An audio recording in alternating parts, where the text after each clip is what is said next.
ก่อนอื่นเราไปดับเบิลคลิกเพื่อเปิดโปรแกรม Adobe Illustrator CC 2019 ก่อนเรามาสร้างไฟล์ใหม่เรามาเลือกขนาดของงานโดยเราเลือกเป็นขนาด A4 ปรับรวงเป็นรวงนอนเลือกโหมดสีเป็น RGB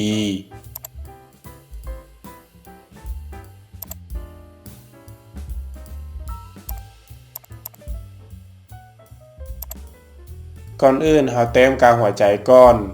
โดยเราสังเกตเห็นว่าสามารถนำเอาบรรทัดขึ้นมาก่อนเราเข้าไปที่ View เลือก Ruler เลือก Show Ruler กลับมาที่ View อีกครั้งแล้วติ๊กที่ Smart Guide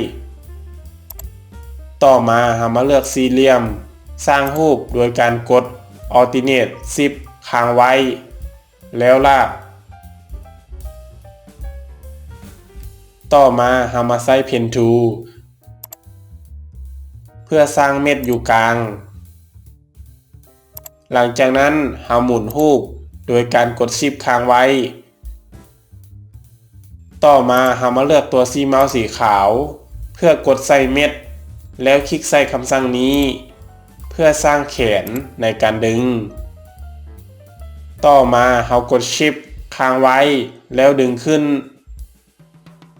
แล้วก็ปรับตามความต้องการ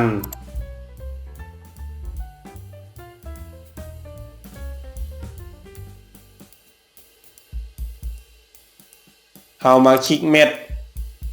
แล้วคลิกเครื่องมือตัวนี้คลิกเม็ดตัวนี้แล้วกด Delete แล้วมาปรับตามความต้องการ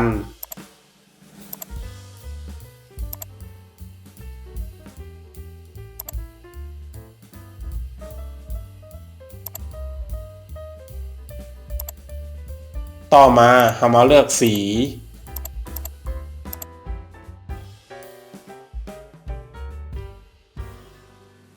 ต่อมาเราใช้เครื่องมือสลับรวงกำหนดจุดสลับรวง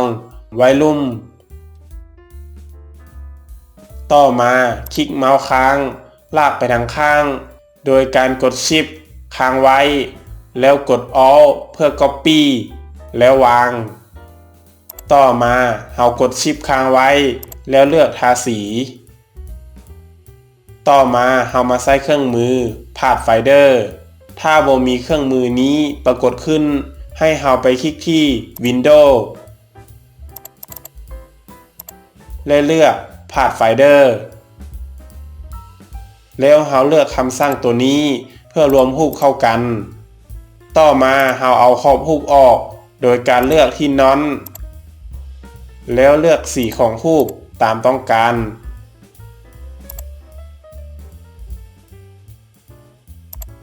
ย่อภาพตามความต้องการโดยการกด Alternate Shift ค้างไว้แล้วปรับขนาดต่อมาเรามาแต่งรูปต่อไปโดยการเลือกรูปวงมนแล้วกด Alternate Shift ค้างไว้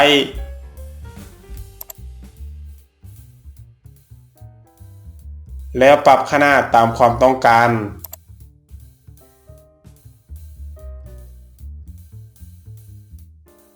เรามาเปลี่ยนสีเราไปเลือกตัวซีเมาส์สีดำกด Alternate ค้างไว้แล้วลากเพื่อ Copy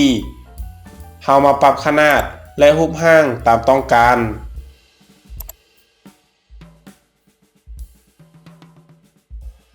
เรามาเปลี่ยนสี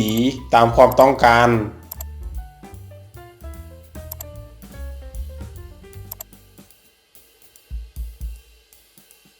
กด Alternate ค้างไว้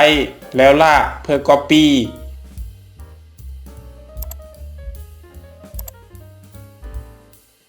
ต่อมาเรามาใช้ Pen Tool เพื่อสร้างเส้นโค้ง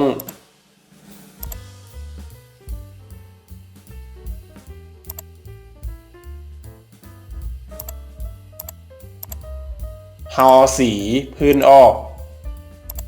ขยายขนาดเส้นเห็นว่าเส้นเป็นปลายแหลมเรามาปรับให้มันกลมต่อมาเรามาทาสีคลิกขวากรุ๊ปต่อมาเราใช้เครื่องมือสลับรวงโดยการกดชิปค้างไว้แล้วลากเมาส์ไปทางข้างกด Alternate ค้างไว้แล้ววางเพื่อ Copy ต่อมาเลื่อนไปทางข้างโดยการกดชิปค้างไว้ต่อมาเราทาสีคลิกขวากรุ๊ปหลังจากนั้นเราทาสีโดยการกดชิปค้างไว้แล้วคลิกวงบนตัวหลังแล้วเราไปเลือกอะไรถ้าบ่เห็นคำสั่งนี้ให้เราไปคลิกที่ Windows แล้วเลือกอะไรเรามาเปลี่ยนตัวนี้เป็น Align to Selection แล้วจึงคลิกเครื่องมือยับวัตถุมาอยู่กลางต่อมาเราคลิกขวากรุ๊ปเพื่อรวมเป็นอันเดียวกันต่อมาเรามาเต็มรูปอีกตัวหนึ่งเราก็เฮ็ดคือกันโดยการเอาวงมน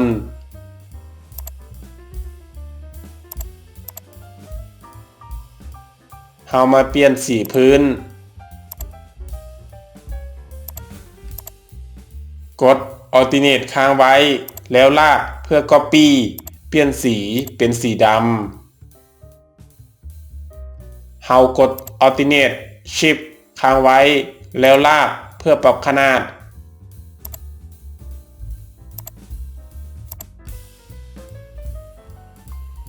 ต่อมาเราใช้ Pen Tool เพื่อสร้างเส้นโค้ง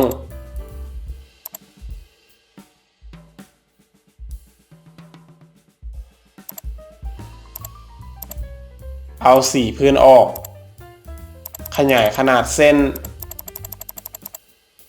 เราปรับปลายให้กลมต่อมาเราทาสีโดยการกดชิปค้าง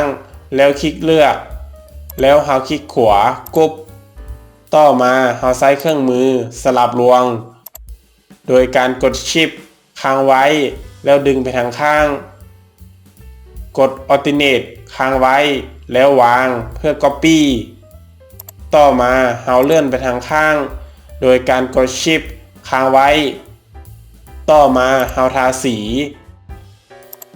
เรามาคลิกขวากรุ๊ปต่อมาเรามาทาสีเรามาเปลี่ยนตัวนี้เป็น Align to Selection แล้วจึงกดเครื่องมือหยับวัตถุอยู่กลางต่อมาเรามาใช้ Pen Tool เพื่อเต็มเส้นโค้ง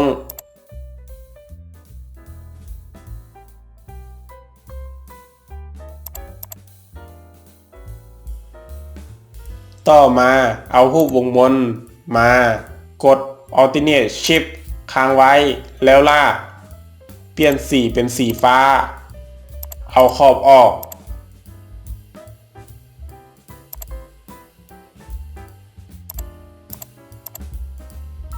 ใช้ตัว C เมาส์สีขาวคลิกดึงออกมาเรามาเปลี่ยนเป็นปลายแหลมต่อมาเราปรับตามความเหมาะสม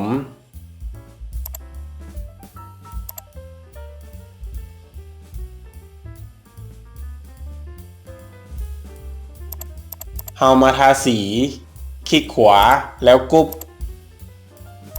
ต่อมาเรามาปรับตำแหน่งของวัตถุ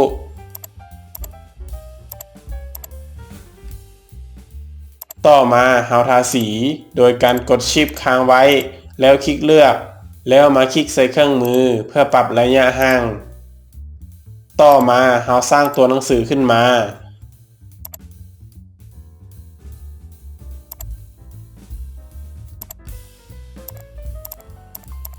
เราเขียนเป็นอีโมจิ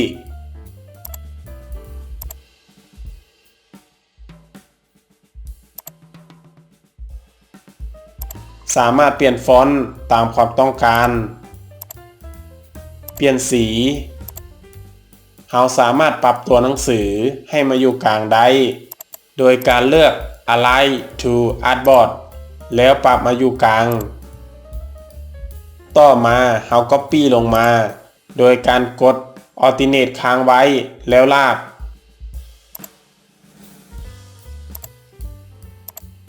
แล้วมาแก้ไขข้อความเป็น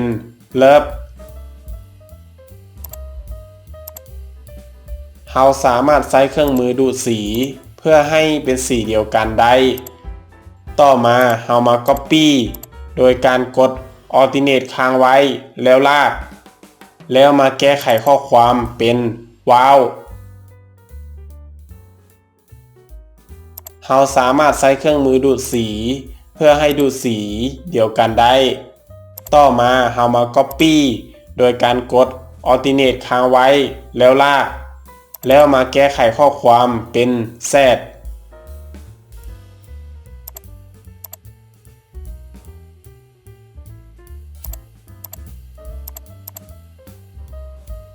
ต่อมาเรามาบันทึกงาน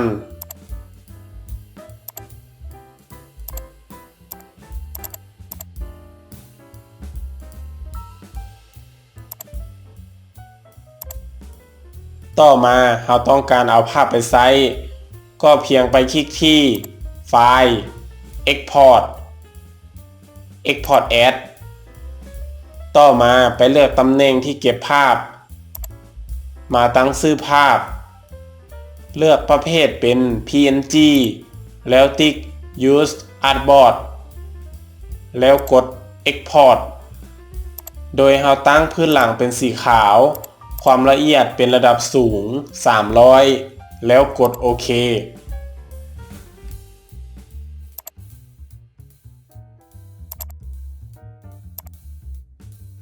เราก็จะได้ภาพที่เราจะนำไปใช้งานได้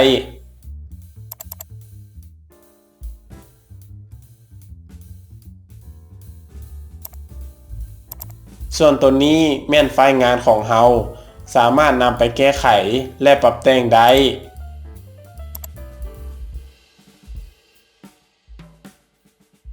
ถ้าคิดว่าวิดีโอนี้เป็นประโยชน์กรุณากดไลค์ กดแชร์ และกดติดตาม